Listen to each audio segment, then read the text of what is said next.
Hey, what's up, everybody? This is an open discussion with C3 Films. My name is Chris, and this is. Cheryl. And today we're going to be talking about The Lord of the Rings, The Fellowship of the Ring. So, spoiler alert, if you haven't gone to see the movie, it's pretty old at this point. Make sure you go and watch it. It's on HBO Max for free. They have the theatrical cut as well as the extended cut. We watched the extended cut for this review, or this for this discussion, excuse me. And they also have the Two Towers and the Return of the King on there as well. So chance that we might spoil those movies too. So if you haven't seen those as well, make sure you go and watch them. But let's go ahead and get right into it. So one of the things that stood out to me immediately as something that I was like, I wonder if Cheryl's going to bring this up because I know this is something that she constantly brings up in most of the movies that has this. The movie opens with narration, with voiceover. Voiceover. Oh man, I knew you were gonna bring this up. Okay, let's be real though. This movie came out 20 years ago, and I think, like 13 when the movie came out, and I was just like, whoa, what is this? This is amazing. I want to become a filmmaker. Yes, this is the movie that made me want to become a filmmaker. So, all I'm Okay. gonna say is yes, there is voiceover, but it's Kate Blanchett, so shut your trap and Uh-huh. Uh-huh. and Uh-huh. and it worked. It worked because she was explaining the world, which is very necessary for Lord of the Rings. So it didn't bother me. It didn't come out of the blue like in the middle of the movie and stuff like that. Like it was just it happened when it needed to happen and it was fine for me. Okay, because the opening 10 minutes of this film are literally backstory of the world before we even get to see the like Fellowship of the Ring or whatever. Before we even get to see the Shire with our main characters, we are seeing the backstory about Mordor and Mount Doom and the war. Like we literally see this man get his finger cut off, I think 4 times in this movie. So this is the same scene. But yeah, I was wondering like how you would feel about that. Do you think you prefer this way of introducing us to the world, or do you prefer the scrolling text that you would see in the beginning of a movie like Star Wars, or do you prefer to like have characters kind of learn about the world through these stories being told? Because Frodo doesn't know this information and does actually have to learn it through the course of the movie. So us as an audience do hear this story told more than once. That's true. I think that's the thing about this book and this world in general is like there is just a lot of information and it's hard to like pick and choose what is necessary to tell these stories of Lord of the Rings. I think that it's totally worked just because there is a lot of information and it is good to know that stuff even though it comes back later. You know that this movie is more is it's not about Frodo. It's not about like the first character that you meet. It's about a lot of different characters and it's about the world. And um I guess like one of the things I kind of had talked about in our Hobbit episode is that like that was about Bilbo. That was definitely about Bilbo. This is about the world. It's about everyone doing their part in making sure that they get the basically save the world. Everyone has a role to play, and everyone like that's why like it's almost like we're watching not in the first movie but in the other movies. It feels like we're watching three different movies because there's different characters and they're in different places and they don't know where the other people are. There's like no cell phones or anything like that. They're just like doing their own thing and they're counting on each other to play their part in saving the world. And so because there's this whole big thing, it makes sense for the movie to start out that way, where like this is the history of the world, this is like what's going on, and now we're gonna introduce you to our first character, and see how his journey takes us on a different journey, um, to like world saving end of the world saving stuff. Right. And that brings up an interesting point because the thing I liked about this film, because I think what you're saying is absolutely right. It's not Frodo's story. He is one piece of this bigger world, and 100% correct that they're all working towards a goal, a similar goal, the same goal, but they're working separately. But it's not as apparent in this film. That's apparent in the other two movies, but in this one, what I thought was interesting was that the movie does lead you to believe in the beginning that it is Frodo's story because it start off with Frodo, and as we go through the story, we slowly meet other characters that will become more important. When you first meet Sam, Sam does not feel like he's that important. Neither do Merry and Pippin. And when we meet Gandalf, Gandalf seems like he is important. There's this whole thing with him coming to town and his relationship and with Frodo, and he seems like he's going to be that mentor character to Frodo. He can't carry the ring himself. And then when you meet Strider, who we learn is Aragorn later, Strider just he doesn't feel like he feels like that kind of just fighter character that's gonna be with them to like help defend Frodo. But then you find out that he has this whole other backstory and this love plot that's going on with him. And so then you're like, okay, so now here's another main character. And then when they get to Elrond and they call in all the different races to come and talk about what they're going to do with the ring, now all of a sudden we meet Legolas, Gimli, and Boromir all at once. And so then the story just balloons as it keeps going, and these characters who you like when you first look at are just like whatever. In a normal movie, you just be like, this is just some extra character. End up being important characters. Maybe not all in this movie, but will come to be that in the context of all the movies together. Yeah, I definitely feel like that's what I was getting from like the first time I ever watched this movie is like here is a taste of the world, but it's bigger than you think, and there's all these little hints that are dropped that basically tell you there's a lot more to this than we are showing you right now. Like there's something going on with Aragorn. There's and there's a whole another place like Gondor, like the world of humans. Like there's all these different things that we just haven't gotten to see, and I think like the first time we really get to see a world, like a place that actually had like people in it. Like I guess like there's a lot of elves in this movie because we go to Rivendell and then we go to Lorien later. But when they go to Moria, like everyone's dead, so you don't really get to see that world of that race of people.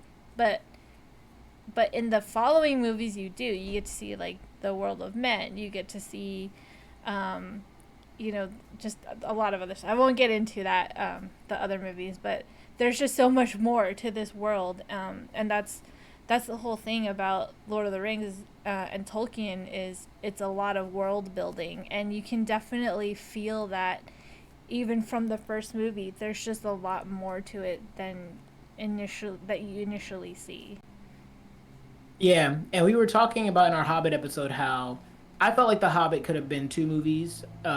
You felt like it could have and should have been one. It's funny because originally with this movie, when Peter Jackson pitched it, the people I forget which people he pitched it to, but he pitched it to people, and they said that they wanted him to do it in one film, and he that didn't work for him, so then he pitched it to another studio. Because then I think the studio gave him this kind of stipulation of, well, if you can find someone else to fund this, then whatever, but we're only gonna give you enough to like we want you to do it in one film. And he found somebody else to back him and was able to do the three movies that he wanted to. Can we fact check that? Because I think I remember it going as he pitched it as one movie, but the company told him that he should do three. Make it three. Yeah, Oh, because there's three interesting. books. Because there's three books, so Okay. it should be three movies. Yeah. Right, right. Let's fact check that, guys. Well, yeah, we'll take that. We'll check that offline. But either way, I think it's funny that whichever party it ends up being, somebody wanted to make this one movie, and this is actually an example of a story that needs to be bigger. That's being my ultimate point. Is just that like Hobbit needed to be smaller.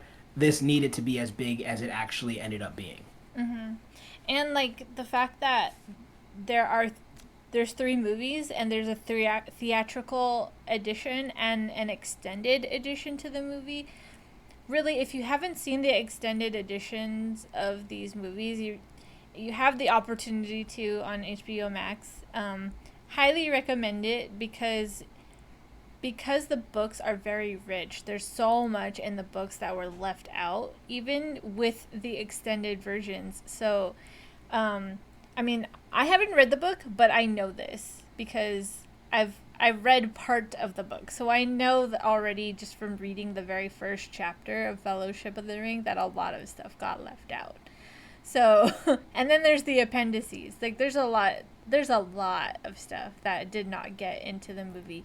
So just even like watching the extended edition, I think feels more true to the books, to the nature of the books than the theatrical cut. So if you can like sit down and take the time to watch them, if you like enjoy these movies, definitely watch the extended cut. Yeah, and I hadn't watched the extended cut since like 2008. And sitting down and watching this extended cut, I remember thinking to myself, "Oh my gosh, I'm not going to be able to do this." But the the runtime on HBO Max said 3 hours and 48 minutes. By the time I got to 3 hours and 20 minutes, the movie was over, and there was an extra 28 minutes of credits. And I realized that nowadays we're actually kind of used to watching movies that are 3 hours or some change. Endgame was a 3 hour something epic movie. And a lot of movies that come out nowadays are around 2.5 hours at least. I think even Wonder Woman 84 was like 2.5 hours. We just got done watching Army of the Dead, and that was 2.5 hours. Like there, we are more trained to watch longer movies. So I don't think that it will bother you as much now as it might have back in 2008. But at the same time, even what? 2001. 2001. Sorry. Yeah, 2008 was I watched it. Sorry. Um, but yeah, but like back in 2001. But the point is, even with the 3 hour runtime, even if that could be considered something that you might have trouble sitting through, it is my opinion that you don't feel it with this movie. Everything that's in there, the added scenes, worked for me. And the extended edition does wonders for Boromir as a character. There are so many other scenes that you get to spend with him and Aragorn and them talking with each other and connecting with each other. And whereas when you watch the theatrical cut, Boromir might feel more like just a villain type character that wants to steal the ring. This one really shows him as a conflicted and layered character that wants to save Gondor and preserve the legacy of his family, and but also wants to do the right thing. He cares about the halflings. He cares about the hobbits. He feels bad, and this was in the theatrical cut, but he feels bad for trying to steal the ring from Frodo. But there are more instances like that in the extended edition where you get to really see him as a character and get to really like and love him. And to tell the truth, feel kind of sorry for him. Yeah, and he comes back in the extended edition of the other movies as well, and it okay, yeah, looks like you didn't remember that, but yeah, he comes back in a flashback, in the other movie, in more specifically the Two Towers, and it really shows more about his relationship with his brother and his father, and the whole reason why he was even at the fellowship, like why he went to the council, um, and why he felt so pressured to get the ring. So there, it's definitely he's definitely a complex character, and you really just like him a lot more with the deleted scenes added back into the movie. Yeah. Plus, it just like basically does justice to what Peter Jackson was going for in the first place. And one could say that about another movie that we watched the extended long version of before, but I would say the way that this was done worked way better for me in the sense that it still felt like a cohesive story. It still felt like the same movie. You just get more information in between. Yeah, like the difference between that and the movie that you're referring to is that the this has a theatrical version that doesn't feel terrible by comparison.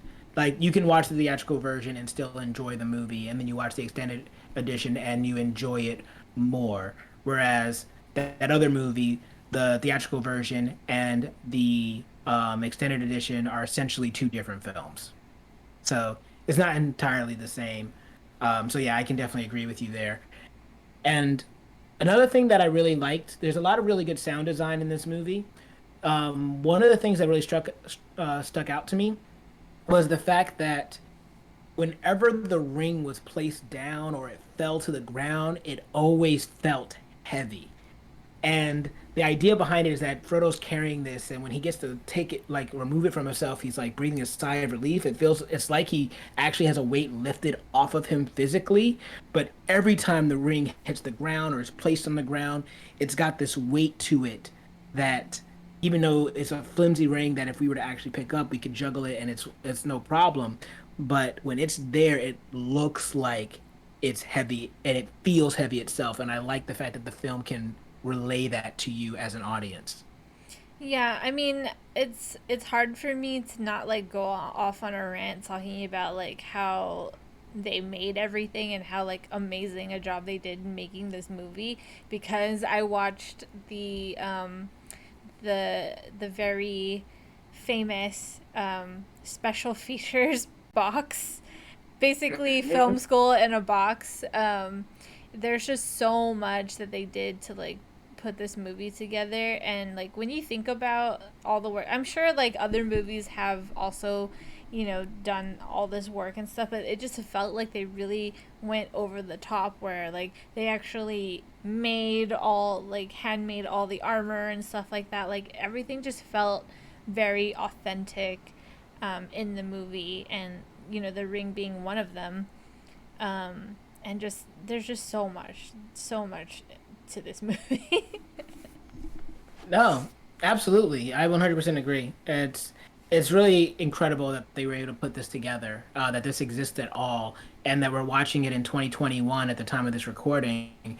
And that's literally what, 20 years later? You said 2001. Mm-hmm. So that's literally 20 years later, and the movie still holds up. It holds up, and when we say it holds up, it we mean in storytelling, visually, audio, like everything about it. Like if we showed it to you now, like if you haven't seen it and you watch it now, it looks like it was made like maybe a couple years ago even because it still looks so good.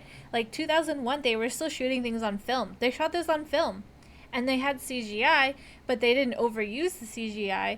They built like what Peter Jackson calls bigatures, and they filmed those like scale models of all the different things, and then they used like the CGI to put what they physically filmed against physical things. So I think the most CGI they did was for Gollum, but everything else was basically like real because Well, also the they made cave it. troll, the cave troll CGI, right? When they get attacked Yeah, in Moria. yeah. Definitely. Like, I mean, there's definitely CGI stuff, but almost everything is practical, and I think that's why it looks and feels so good.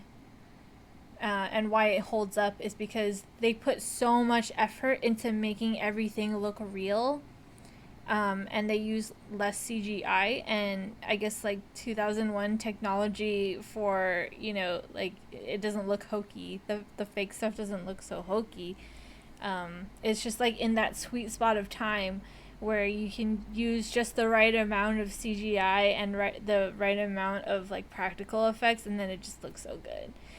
I mean, if you put Yeah. it against like Star Wars, the prequel trilogies, where everything was CGI, like you would not know that they were made around the same time because it's like You're a right. ton of CGI versus some CGI and mostly practical effects. So it feels like they're from different ages of filmmaking, but they're not.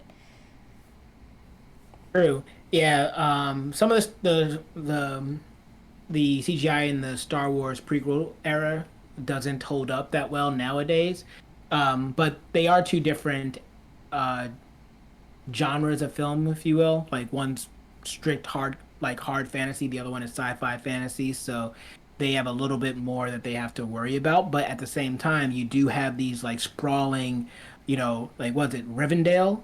The sprawling like Elven city or like these cities that are going up trees and things like that. So these are like things that could look bad, but they don't. Because they built So them. Because yeah, they built exactly. physical models of it to film so that it wouldn't look bad. Yeah, and it works. It's fantastic. Um, one of the things that, as much as I enjoy this movie, one of the things that still bothers me to this day is Pippin. Pippin as a character. Like, I get it. He's supposed to be dumb or something like that, and I really hope that when I rewatch these next two movies, that there's some type of journey that makes sense for him. I know Mary has a journey, but I don't remember what Pippin's is. And I hope that it's something that makes it worth it because the entire time I was watching it, I was thinking to myself, I can see why each and every one of these other members are here. I can see what they contribute. I can see why they're a part of the fellowship. Pippin seems only to exist to get them caught or to get them in trouble. And it bugs me. It bug like when he backs up and that thing falls down the well and makes that large noise, and now all the trolls and orcs know that they're there, which then leads to Gandalf like dying, quote unquote. It I felt that moment where Gandalf just like yells at him and says, "Throw yourself in next time so we could be rid of your stupidity." I didn't even feel bad for him. So he's like the one part of this movie that just grates on me. He definitely redeems himself later. He does have a journey. He does grow.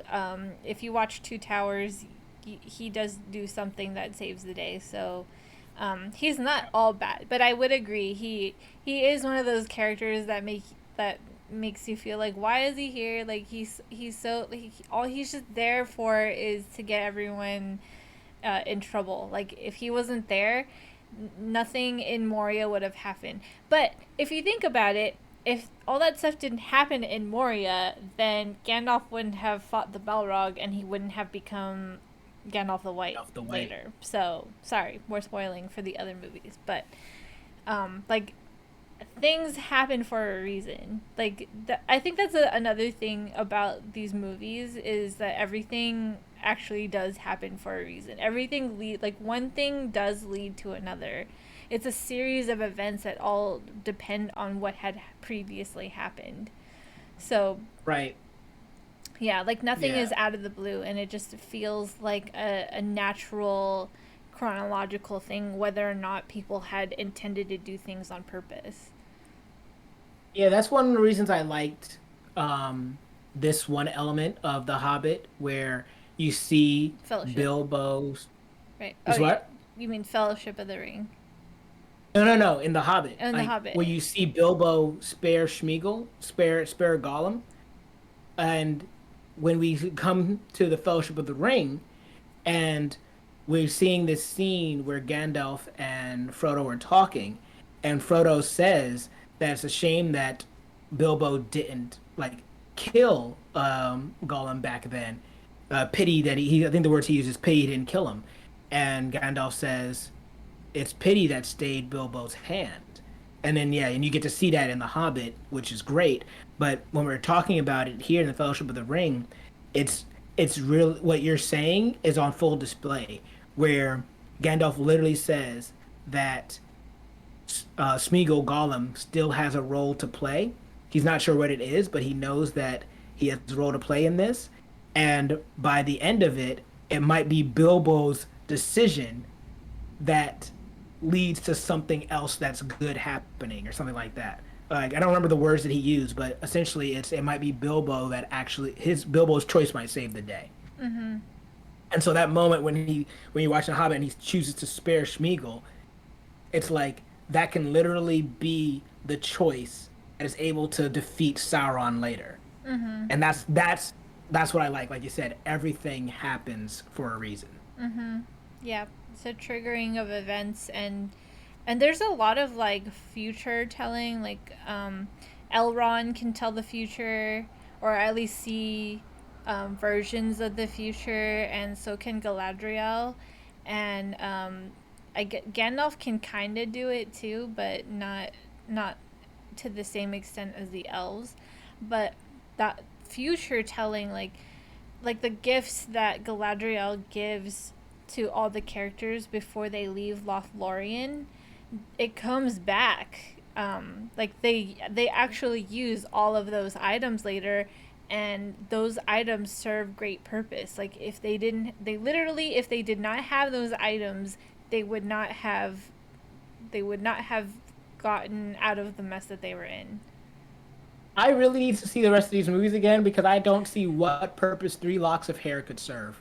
Oh well, that's different. That's something else. That's a lore Okay. thing. Yeah, don't worry about that. It's Okay. also kind of like a. It's definitely a lore and character slash race significance kind of thing. But Okay. yeah. Gotcha. Yeah. I also don't remember when Sam uses that rope, but I'm sure it comes into He play. uses it. Yeah, it's important. Okay. They're important things. Gotcha. All Um. right. I'm with it. I'm with it. Yeah. Yeah, I'm excited to go back and watch these next 2 movies again. And I will be watching the extended cuts.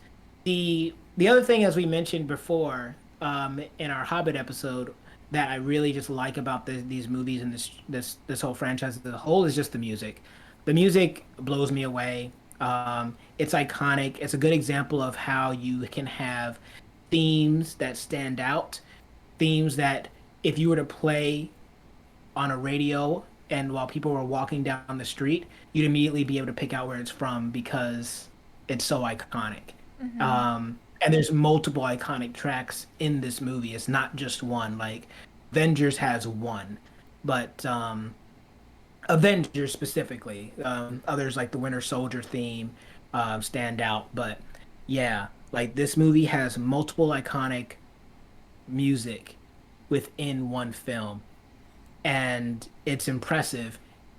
And also, it makes scenes feel so epic. It makes them feel exciting, and the way the sound design works where you see Boromir and when he's defending the hobbits and then he gets shot and then the music cuts off and it kind of fades down and the camera slows and he's kind of looking like he's gonna stop, but then he looks and he sees the 2 hobbits and he realizes that he still needs to fight and save them, and so then he gets back up and then the camera speeds back up and then the music comes back up and he keeps fighting, and it's just like amazing. It feels so good to watch, and it feels so epic and big and like grand. And it's one of the most impressive things about this franchise for me is how big everything feels. Yeah, it definitely, just going back around to how over the top and how much work and detail they put into making these movies. Just going back to the music, it definitely is very beautiful. It's so good. Even when the music is like very high anxiety. It's for like the evil people, like the shrilling music. It's still easy to listen to. Even like when you're watching the movie, you can hear the music, you can notice the music, but it doesn't feel overpowering. It doesn't distract you from what's going on. It just adds to the storytelling.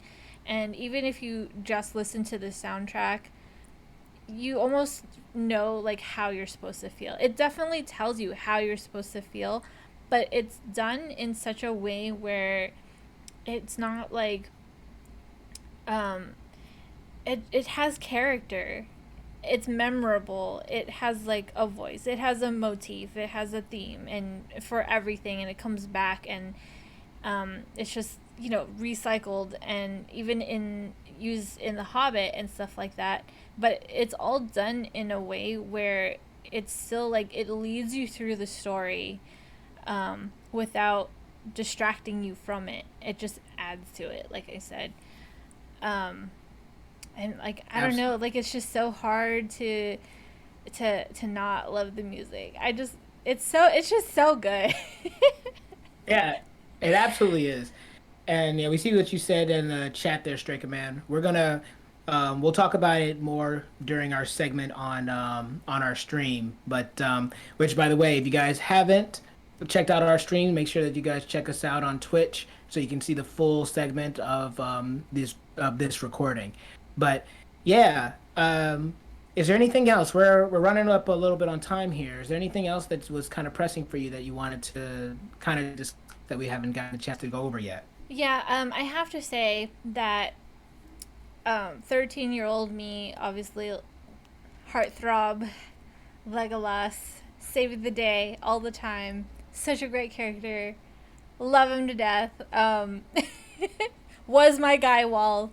Uh, he's just such a great character. I'm totally biased, but I love Legolas and his character and how he always like saves everyone all the time. It's hard to not notice that, especially in the Fellowship.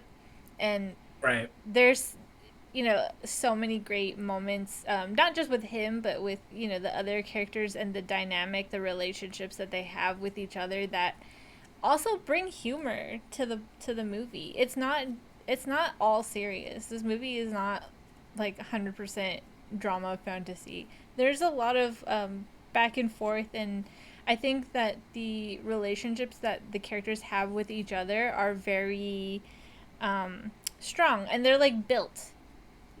They're definitely built over time, and you see them develop throughout the course of the three movies. But I love the banter between Gimli and Legolas, and just like all the characters together, interacting with each other individually. Even it's just so good. There's just so much in these movies. It's hard to only talk about this in 30 minutes. So we'll just leave it at Yeah. that. Okay. I'll just say that I am more of a Vigo guy. I love myself some Aragorn. I love that hair. I think that man is gorgeous. And the fact that he actually hit a knife out of the air with his sword, when you see that scene, that was actually Vigo Mortensen with practice. The stunt person threw it at him, and his instincts kicked in from his sword training, and he literally hit the knife out of the air and shattered it, and it made it into the final film. That man is gorgeous. I love Commitment. that man. Yeah, he also broke his toe in the second movie, In but the we won't second go into movie. that. But I have yeah, one last thing before you close the show. Mordor. no, Mordor. Show off your shirt. That's my cosplay for today's show. Yes, this is like the most reserved cosplay that Cheryl's ever done on this show so far. So kind of crazy. But did you guys see Lord of the Rings? Have you seen the entire trilogy? If you did you see the theatrical cut, or have you also seen the extended cut? What did you think about it? Do you like one more than the other, or do you think that they both have their merits? Regardless, comment below, let us know. And while you're down there, if you give us a like, share, and subscribe. Even if you don't, though, I've been Chris, and this has been Cheryl, and we will see you all next time.